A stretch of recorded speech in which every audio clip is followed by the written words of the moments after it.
الحمدللہ وحدہ لا شریک لہ والصلاۃ والسلام علی من لا نبی بعدہ۔ پارہ نمبر 26 سورۃ الاحقاف۔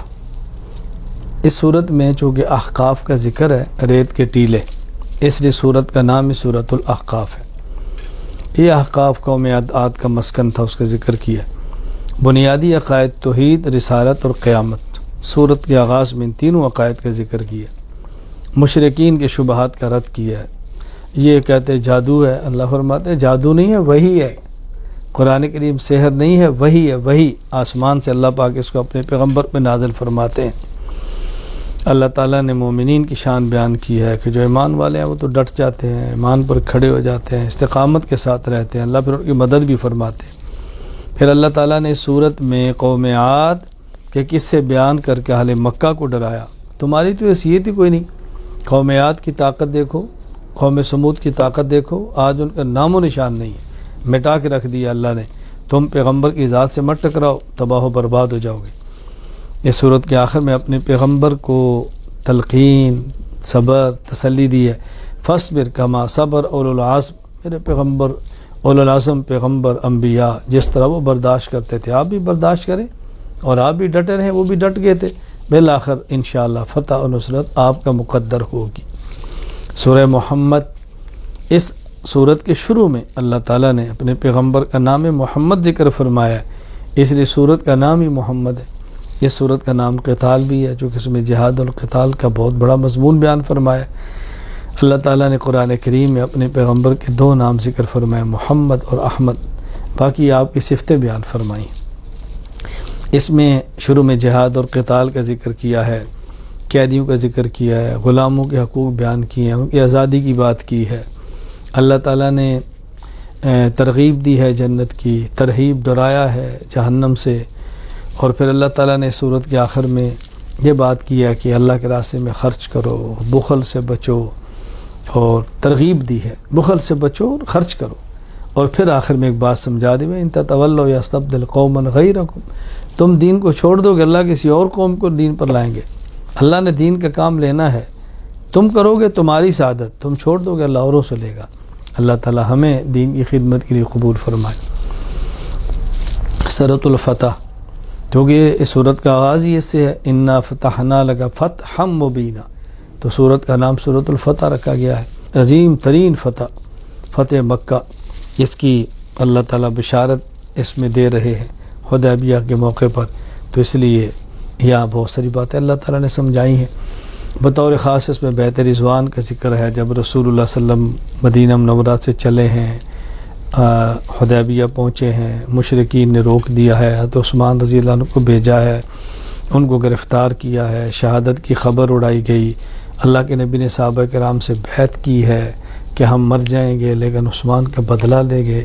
خیر پھر مشرکین نے صلح کی ہے، کچھ شرائط پر صلح ہوئی تھی، ایک شرط دی واپس چلے جائیں، آئندہ سال عمرے کے لیے رسول اللہ صلی اللہ علیہ وسلم نے معاہدہ کیا۔ تو یہاں جو صحابہ کرام نے بیعت کی اس کا ذکر ہے، ان الذین یبایعونک انما یبایعون اللہ، پیغمبر چونکہ نمائندہ خدا ہوتا ہے، فرمایا تمہاری بیعت تو اللہ کی بیعت ہے، ان نے تو اللہ کی بیعت کی ہے۔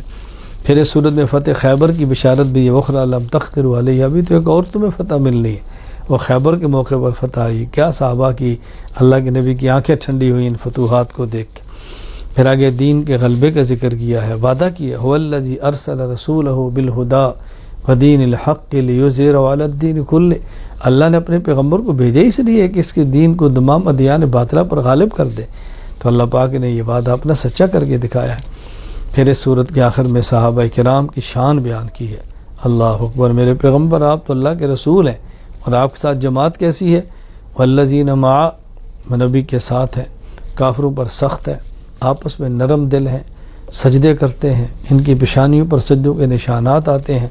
یہ تو اس کھیتی کی طرح ہے جو تر و تازہ ہوتی ہے، تو اس کو دیکھ کے کسان خوش ہوتا ہے، اور جو اس کا مخالف ہے وہ جل جاتا ہے۔ پیغمبر یہ آپ کی کھیتی ہے جو آپ کی آنکھوں کو ٹھنڈا کرے گی اور آپ کے مخالفین کو جلا کے رکھ دے گی۔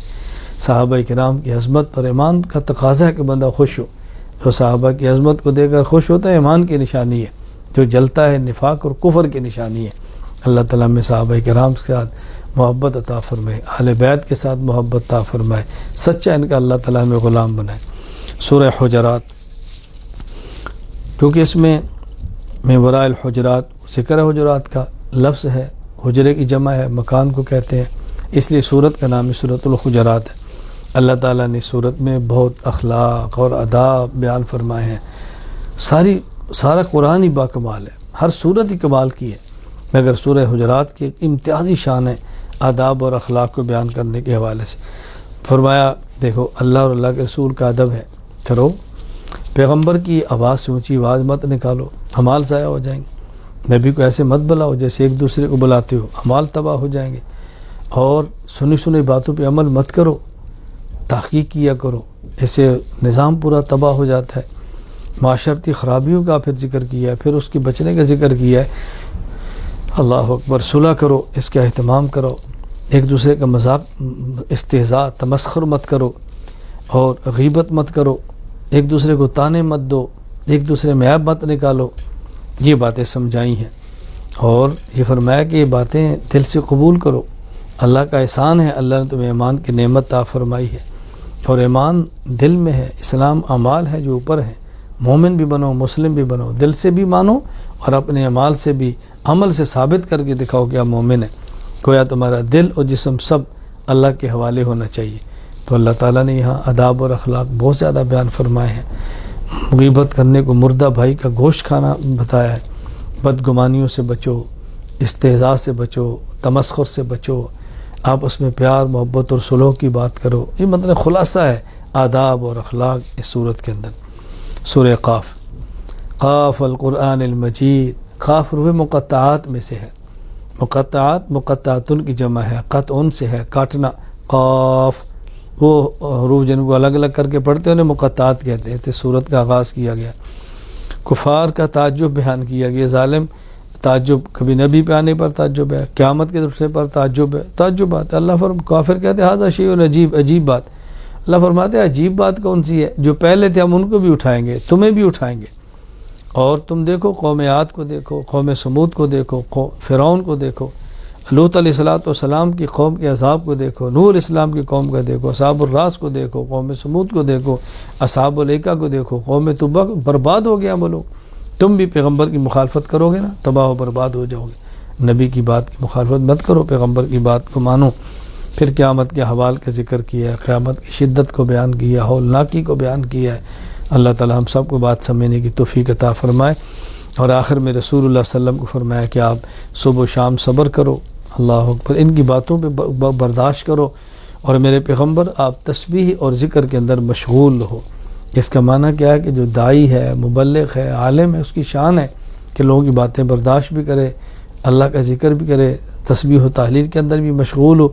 تو اسی سے آخرت کی تیاری ہوتی ہے۔